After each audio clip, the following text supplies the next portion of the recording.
Komisi Pemberantasan Korupsi menyatakan bakal menelusuri aliran uang korupsi proyek-proyek pembangunan jalan di Dinas PUPR Provinsi Sumatera Utara ke semua pihak.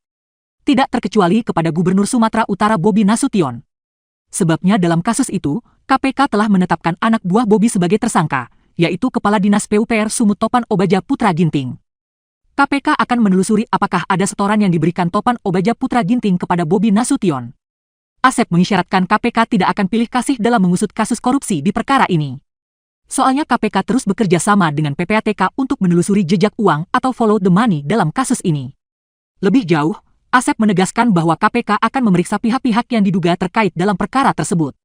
Tak terkecuali dengan memeriksa menantu Presiden ke-7 RI Joko Widodo, Bobi Nasution. Asep turut menyinggung kunjungan Bobi Nasution ke gedung KPK pada bulan April 2025 lalu.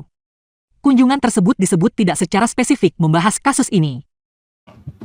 Ya. Cek. Selamat sore Mbak Yeye, Pak Asep. Izin Pak, mau tanya.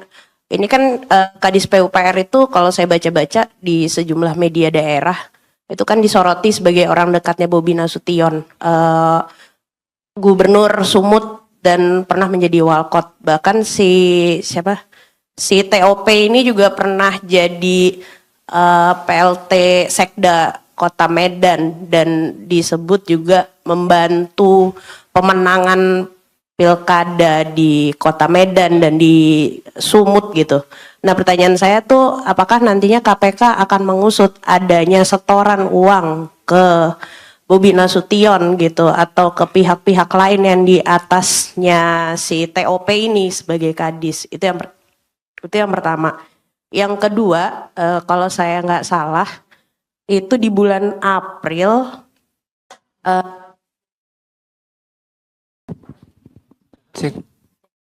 waduh. Yang kedua, kalau saya nggak salah ingat, Bobi Nasution tuh pernah ke KPK waktu jadi Gubernur Sumut ya. Kalau nggak salah Korsup itu di bulan April kalau nggak salah. Tapi sekarang justru anak buahnya nih ketangkep nih. Nah ini sempet nggak sih kayak dikasih warning gitu ke Bobi Nasution gitu. Ini ada anak buahnya yang nakal atau gimana, atau kan dia juga ngaku katanya menyampaikan sejumlah persoalan di Sumut. Apakah ini juga termasuk salah satu yang dia beritahu ke KPK gitu, atau dia malah nggak tahu sama sekali gitu. Itu aja sih Pak. Makasih. Dan ada kemungkinan memanggil Bobi Nasution juga nggak? Itu aja. Makasih Pak. Oke, baik. Tambah satu pertanyaan dulu ya Pak Asep ya. Ya silakan.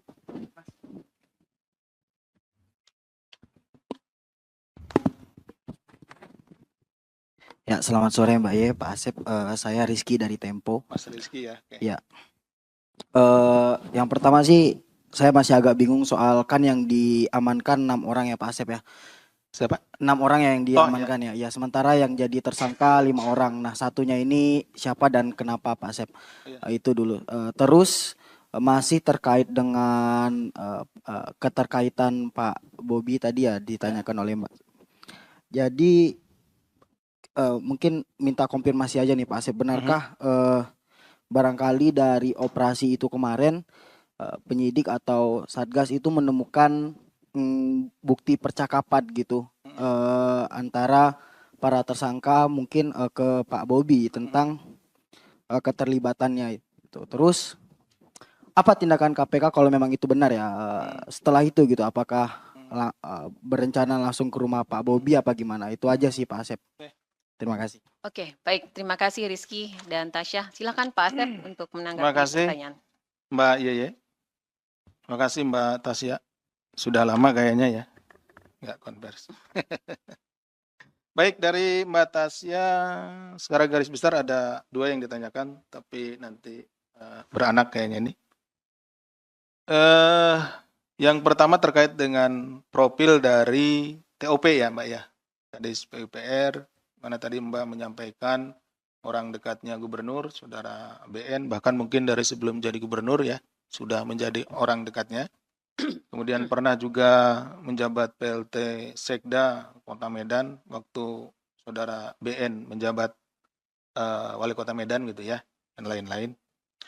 Nah, yang ditanyakan adalah apakah KPK akan mengusut saudara setoran ke BN ataupun ke atasannya dari Bobi. Nah, tentu ya Mbak Tasya dan rekan-rekan, kami seperti juga yang telah disampaikan beberapa waktu bahwa saat ini sedang dilakukan upaya follow the money, mengikuti kemana uang itu. Tadi kan dari 2 miliar nih, yang kita ketahui awal itu, uang 2 miliar itu kemudian sudah didistribusikan. Ada yang diberikan secara tunai, ada juga yang ditransfer, dan ada yang masih sisa, yang 231. Jadi seperti saya sampaikan, bahwa selebihnya ini sedang kita ikuti. Kalau nanti ke siapapun ya, ke atasannya atau mungkin ke sesama kepala dinas ya, atau ke gubernur, kemanapun itu, dan kami memang meyakini, kami tadi juga sudah sampaikan bahwa kita bekerjasama dengan PPATK untuk melihat kemana saja uang itu bergerak. Nah, kita tentu akan panggil, akan kita minta keterangan. Nah, apa dan bagaimana sehingga uang itu bisa sampai kepada yang bersangkutan. Gitu. Jadi tidak ada dalam hal ini yang akan kita kecualikan. Gitu. Kalau memang bergerak ke salah seorang, misalkan ke ke kepala dinas yang lain atau ke Pak Gubernurnya, ya kita akan minta keterangan, kita akan panggil dan kita minta keterangan. Ditunggu saja ya. Kemudian pada bulan April ini Saudara BN selaku gubernur terpilih di Sumatera Utara. Ini tidak hanya, sepengetahuan kami tidak hanya gubernur Sumatera Utara ya, gubernur Jawa Barat juga sini gitu ya, dan beberapa gubernur yang lain, beberapa kepala daerah yang lain ke sini, tentunya menyampaikan beberapa hal yang ada di wilayahnya. Yang disampaikan tidak spesifik terkait tentang ini. Memang mungkin terkait dengan birokrasi yang ada di sana, hambatan-hambatan birokrasi apa saja dan yang lain-lainnya. Nah, selamat datang Mas Mario. Nih suhunya masalah ini. Jadi waktu kesini sih tidak spesifik menyatakan ada yang khusus di PUPR maupun di di Jalan Nasional itu ya, SSJN itu. Nah, kami dapat informasi ini justru dari masyarakat gitu. Makanya pada kesempatan ini juga kami menghimbau kepada masyarakat tidak hanya di Sumatera Utara nih. Nah, alhamdulillah sudah dimulai dari Sumatera Utara, masyarakat menginformasikan kepada kita. Ini di provinsi-provinsi lain, di kota maupun kabupaten lain, silahkan. Apabila misalkan sekarang ada infrastruktur, pembuatan infrastruktur yang harusnya misalkan bisa bertahan sekian tahun, tapi kualitasnya kelihatan kan jelek, kan beda antara kualitas yang bagus, kita kasat mata juga bisa melihat gitu ya, dengan kualitas yang buruk. Nah, tapi juga tentu harus dilengkapi dengan dokumen-dokumen maupun juga bukti-bukti. Jadi tidak hanya sebatas kita, oh ada jembatan misalkan rusak, tiba-tiba rusak, kena banjir, oh ini korupsi, dilaporkan ya, harus ada juga ini pihak mana yang membuat dan lain-lain, ini anggaran tahun berapa anggarannya dan yang lainnya. Itu bisa langsung nanti dilaporkan ke PLPM. Kemudian itu kan ya Mbak Tasya. Tadi seperti saya sampaikan, kalau ada kaitannya baik itu ada aliran uang, atau ada perintah ya. Tidak harus selalu ada aliran uang. Ya, termasuk ke gubernur, itu kita akan panggil tentunya. Misalkan hanya ada perintah, memerintahkan untuk memenangkan pihak-pihak ini. Nah, uangnya belum dapat, ya tetap kita akan panggil dan kita akan minta pertanggungjawaban gitu kan. Seperti itu. Demikian Mbak Tasya. Kemudian ke Mas Rizky. Ini yang dibawa ke sini 6 orang, tapi yang jadi tersangka hanya 5 orang. Ya. Tadi ada 2 dari pemberi, kemudian 3 dari penerima ya, Mas Rizky. yang satu orangnya kemana, gitu kan ya. Jadi yang satu orangnya itu setelah kita periksa dan kita dalami perbuatan-perbuatannya itu belum cukup bukti bahwa dia sebagai pelaku. Jadi sehingga kategorinya adalah saksi. Tetapi ini adalah baru permulaan gitu ya, Mas Rizky ya. Jadi ketika nanti pendalaman kita juga akan melakukan upaya paksa lainnya, penggeledahan dan lain-lain gitu ya, penyitaan. Apabila memang ternyata orang ini yang kita dugaan ini kuat dan didukung oleh bukti-bukti yang lain, maka tidak menutup kemungkinan tidak hanya 5 orang ini gitu. Bahkan yang tadi yang keenamnya mungkin bisa nambah lebih dari 6 yang lainnya gitu. Karena tadi dijelaskan di sini juga itu tidak hanya tahun ini saja. Saudara Kir dan saudara RAY ya. RAY ini dapat proyek. Jadi mulai 2023, 2024 gitu ya. Itu sudah selesai berarti kan? Proyeknya sudah selesai dikerjakan, uangnya sudah masuk ke beberapa tempat. Nah, itu yang sedang kita telusuri juga. Nah, kita berharap sih melakukan upaya ini, termasuk operasi tangkap tangan ini, sebelum proyek itu dilaksanakan. Sehingga tadi senilai 230 ya. 231,8 ya. 231,8 miliar ini, yang ini proyek ini tidak lalu menjadi proyek yang dikerjakan memang oleh orang-orang yang melakukan atau korup gitu ya. Sehingga pekerjaannya atau hasil kerjanya nanti akan sia-sia. Kalau di awal seperti ini, nah itu bisa lebih bagus.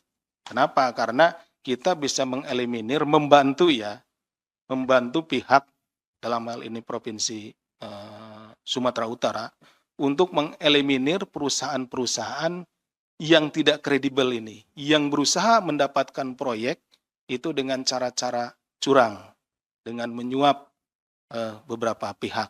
Gitu. Tadi juga sudah saya jelaskan di awal bahwa kami di KPK ini memiliki 2 pilihan. Ya.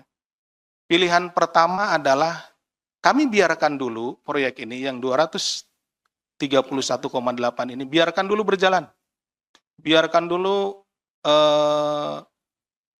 biddingnya berjalan. Pastikan yang akan menang di lelang itu ya si Kir dan si Ray ini kan perusahaan itu. Kemudian dari sana sudah pastilah sebagai bentuk dari ucapan terima kasihnya atau janjinya di awal itu antara 10-20% akan diberikan kepada para pihak ini.